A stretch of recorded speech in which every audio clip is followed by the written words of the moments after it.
Salam əziz dinləyicilər, xoş gördük hər birinizi. Bugün gündəlik mətbəximizin ayrılmaz hissəsi olan cəfəri haqqında danışacağam. Cəfəri təkcə yeməklərə dad vermir. O, orqanizm üçün çox dəyərli vitamin və minerallarla doludur. Amma bir çoxunun bilmədiyi bir məqam var. Cəfərinin zərərləri də mövcuddur və müəyyən hallarda ondan istifadə etmək riskli ola bilər. Gəlin birlikdə cəfərinin həm faydalarını, həm də hansı hallarda ziyan verə biləcəyini detallı şəkildə öyrənək. Amma videoya keçməmişdən qabaq sizdən xahişim bundan ibarətdir ki, kanala abunə olun, videonu bəyənin və dostlarınızla da paylaşın ki, bu dəyərli məlumatdan hər kəsin xəbəri olsun.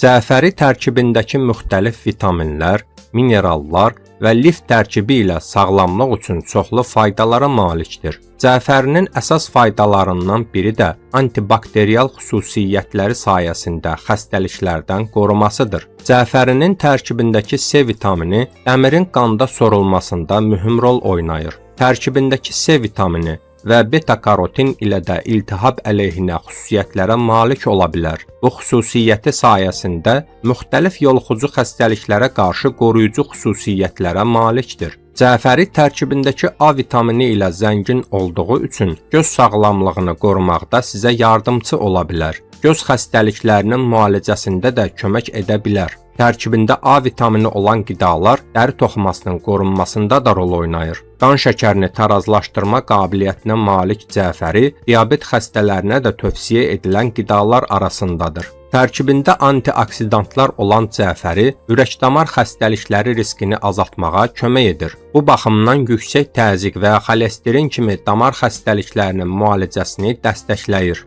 Eyni zamanda tərkibindəki yüksək fol turşusu ilə xərçəng kimi xəstəliklərə qarşı immuniteti gücləndirərək orqanizmi qoruya bilir. Cəfərinin tərkibində qan laxtalanma faktoru kimi tanınan K vitamini var. Bu baxımdan qan laxtalanmasında sağlam bir dövrə təmin etmək üçün cəfəri istehlakı tövsiyə edilir. Cəfəri istehlakı diş əti xəstəliklərinə qarşı müalicəvi təsirə malikdir. Ağız qoxusunu da aradan qaldırmaq istəyirsinizsə, tövsiyə olunur. Bundan əlavə cəfəri tərkibindəki qidalandırıcı tərkibi sayəsində sağlam arıqlama diyetalarında tez-tez tövsiyə olunan bir qidadır. Lifli quruluşu sayəsində uzun müddət toxluq hissini təmin edə bilir. Bu sayədə cəfəri ehtiva edən pəhrizlərlə arıqlamaq daha asan ola bilər. Cəfəri zəngin kimyəvi tərkibinə görə digər tərəvəz və meyvələrdən fərqlənir. Onun yaşıl kütləsinin tərkibindən çoxlu miqdarda vitamin, makro və mikro elementlər aşkar olunduqdan sonra diyetoloqlar cəfərini kökdən sonra ikinci yerə yerləşdirmişlər. Dərman bitkisi kimi də qədimdən məlumdur. Cəfəri bağırsaqları yumşaldır, təri qovur, ağrıları sakitləşdirir, yeni əmələ gələn xərçəng şişlərinin sorulub sağaldılmasına kömək edir.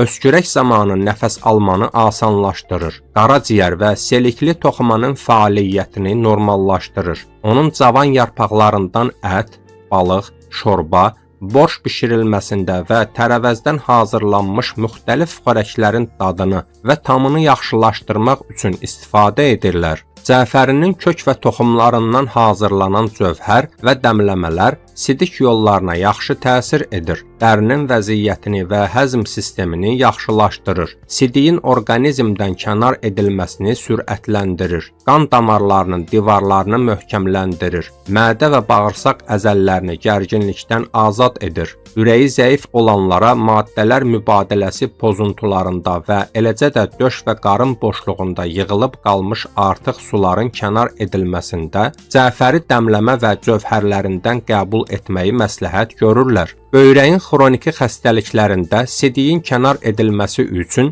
belə bir reseptdən istifadə etməyi məsləhət görürlər. Bir çay qaşığı cəfərinin toxumlarından götürüb, bir stəkan qaynar suda dəmləyib gündə 3 dəfə stəkanın 1/4 hissəsi qədər qəbul edin. Cəfəri çayını isə bu qaydada hazırlamaq olar. 15 qram cəfərinin kökünü xırdalamaq və 200 ml qabaqcadan qaynanmış su tökmək. 5 dəqiqə qaynadın, 15 dəqiqə saxlayın və süzün. Gündə 3 fincan qəbul edin. Əgər siz müalicə gücünün üstünlüklərini hiss etmək istəyirsinizsə, bu dozadan istifadə edin. Cəfəri şirəsi güclü təsirə malik olduğundan onu ilıq su, kök və ya xiyar şirəsi ilə qarışdırmaq məsləhətdir. Şirəni hazırladıqdan dərhal sonra qəbul etmək lazımdır. Alternativ tibbdə cəfəri ən yaxşı dərman hesab edilir. O böyrəklərdən qumu və daşları uzaqlaşdırır, sidik qovucudur. Sidik yolların infeksiyalarını müvəffəqiyyətlə müalicə edir. Əziz dinləyicilər, onu da qeyd edim ki, hər nə qədər faydalı olsa da, cəfərinin bəzi zərərləri və ehtiyat olunmalı tərəfləri də var. İlk növbədə cəfərini həddindən artıq çox istifadə etmək böyrəklərə əlavə yük sala bilər. Çünki o sidik qovucu təsir göstərir. Bu xüsusiyyət böyrək xəstəlikləri olan insanlar üçün narahatlıq yarada bilər. Hamilə qadınların cəfəridən çox miqdarda istifadə etməsi məsləhət görülmür. Çünki o bəzi hallarda uşaqlıq sancılarını artıra bilər. Mədə həssaslığı və ya qastriti olan insanlarda isə cəfəri turşuluğu artırıb yanma hissinə səbəb ola bilər. Mədə həssaslığı və ya qastriti olan insanlarda isə cəfəri turşuluğu artırıb yanma hissinə səbəb ola bilər.